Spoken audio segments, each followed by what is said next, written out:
his opponents to push him. The question is, are they pushing him or is he lulling them into that? That's a good question. Yeah.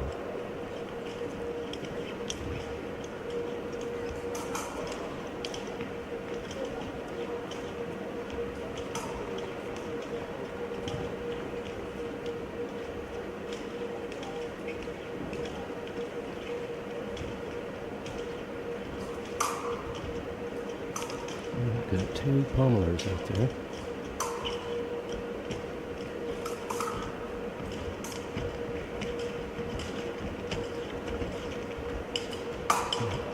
Into his little comfort place. Remember?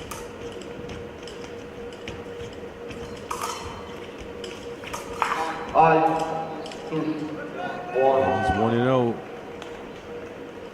in his office. He loves it back there.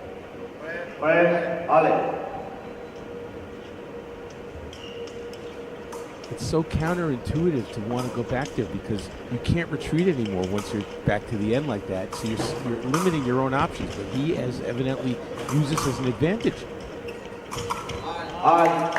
Did you see that parry? Yeah, deep 4 on the inside line.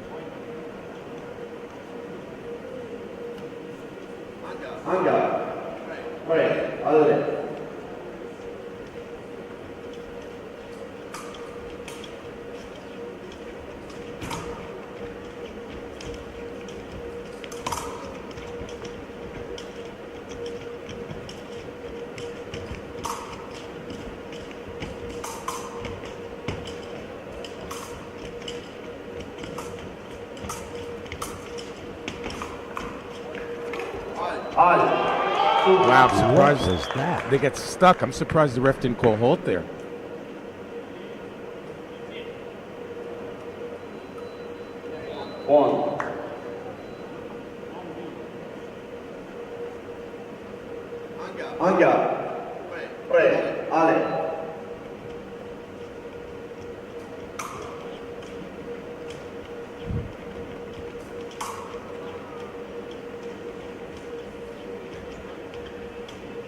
Wimmer also has a somewhat unique style where he's in and out, juking and jiving like that.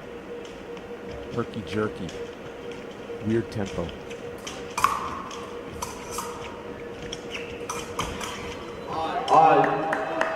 Again, that deep 4 parry. Well, Pisarv at this point, you can't attack into that line. He's waiting there with the bear trap parry. He's going to have to feint disengage it to the other line. You can't go there. I think that was even the remise that Wimmer hit. I think he missed on the first but had enough time to throw in a second shot. So.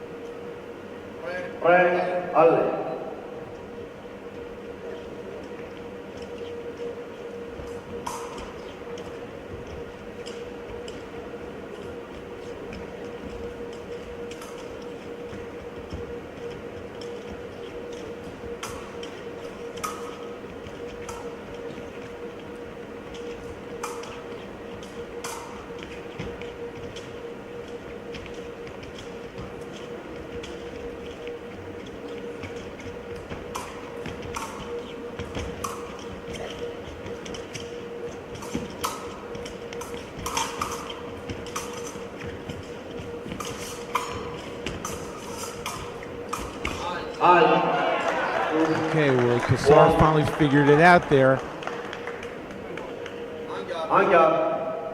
Disengage and hit the upper leg. Yes, uncharacteristic hit against Wimmer in his little zone there, his safety zone.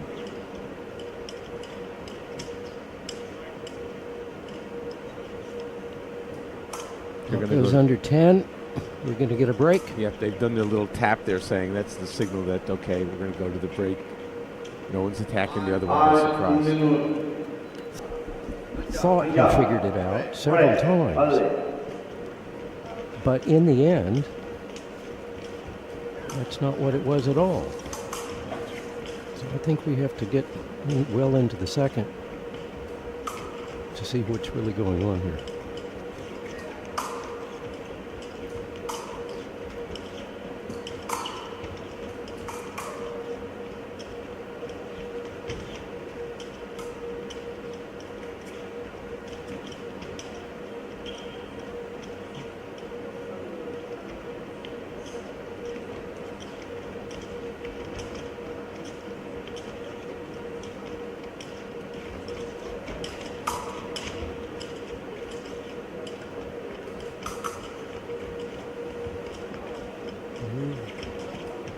Plunging headlong into passivity territory here.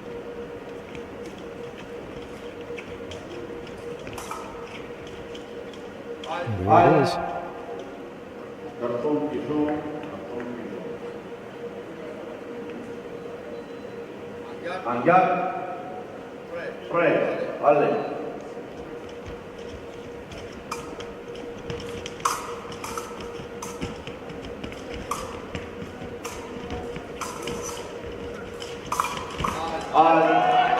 So that is gigantic for Pisarov because look at that. And he did it in the 4 line, the inside line as well. So he's now scored the last 2 there, and that's got to be inside Wimmer's head that he got picked off twice in a row cleanly. Maybe that's not the place to be right now and try something else. Or be a little bit busier on defense because he got really cleanly picked off.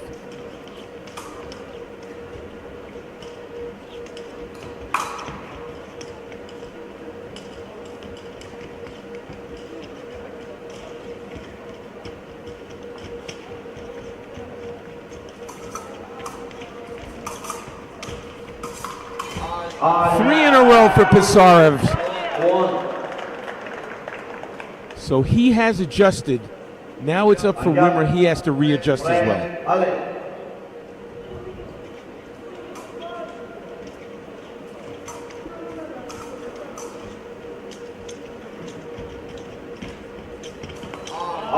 Well, that is an adjustment. Indeed it is.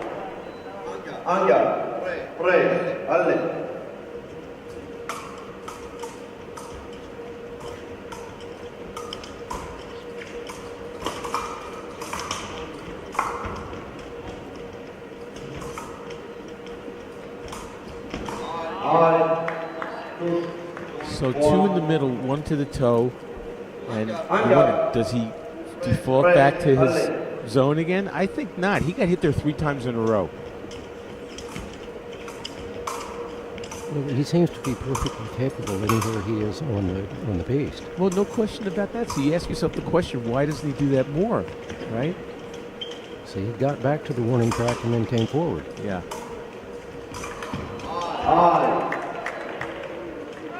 See, by doing that, and look at these actions in the middle there. There was a beautiful flesh, 1 to the toe. You say to yourself, okay, now you build up a little bit of a lead. Let's see if the referee's going to disallow this because it might have been off the piste. So we heard the ref, 1 step on the piste. If a fencer starts the action with 1 foot on the piste, it's good, and that was.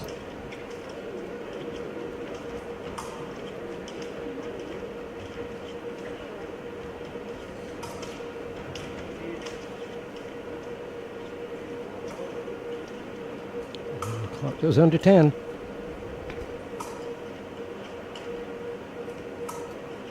And we will go to our second 1-minute break.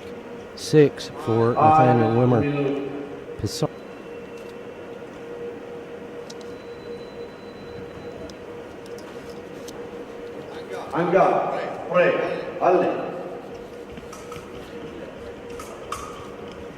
Okay, now it's time for the Pisarov adjustment. It's going back and forth here.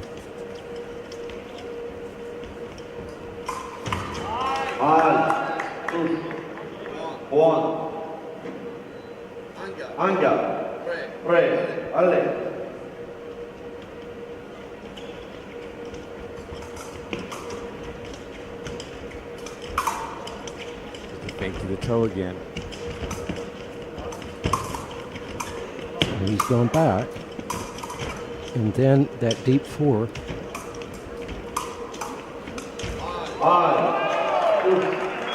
The last four times that Pisarov has scored, it's been right down here.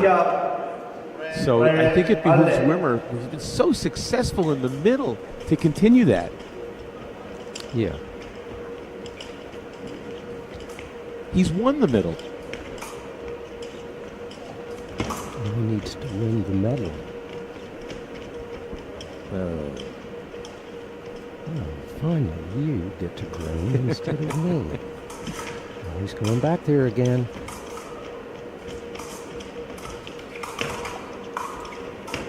Double.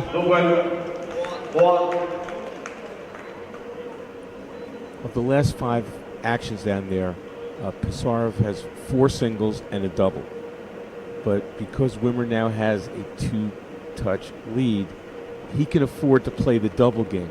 It seems to me, though, he scored such bombastic, explosive actions in the middle with the flesh and everything. He's been perfect in the middle. Continue that and try to open up the score. But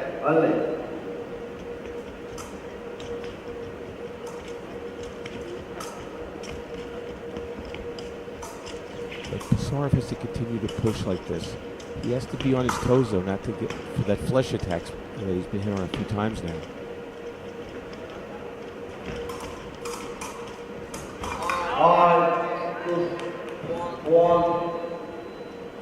That took the wind out of his sails a little bit there. You can see the shoulder slump.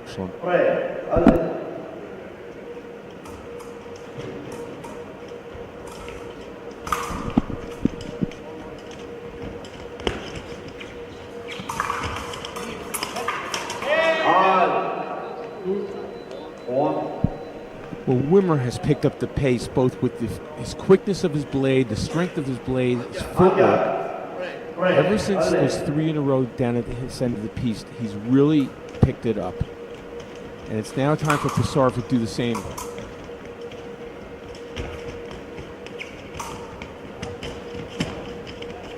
He's trying.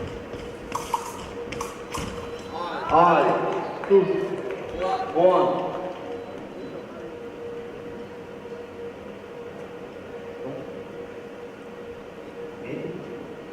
There's the deep 4 parry. Yeah.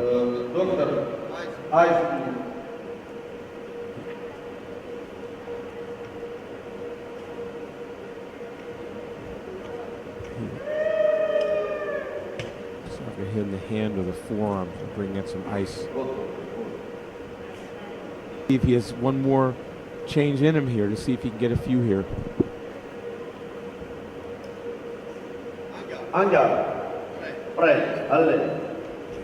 And there's only a minute to go, so he's got to take some risks.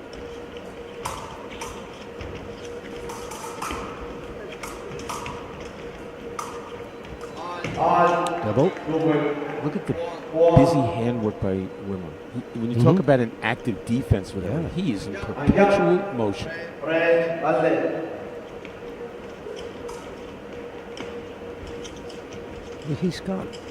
He's got a very mature style. Yeah. For an under 17. Yeah. He's crafty. Usually that term is reserved for veterans. He's a crafty cadet. Another double. And you said play the double game. He's playing the double game. He can get his way onto the top of the podium. This entire bout changed when it was 3 in a row against Wimmer by Pisarov. Really nice actions. And Wimmer said, enough with that. Let me do some stuff in the middle. And it just completely changed it. And Pisarov has not been able to bring it back.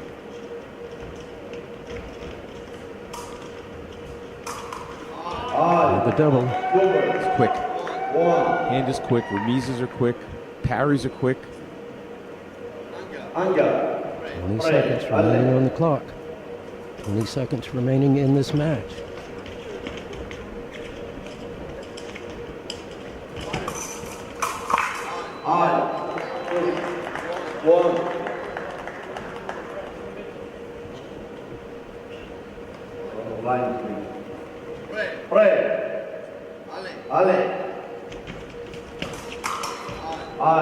And that will do it.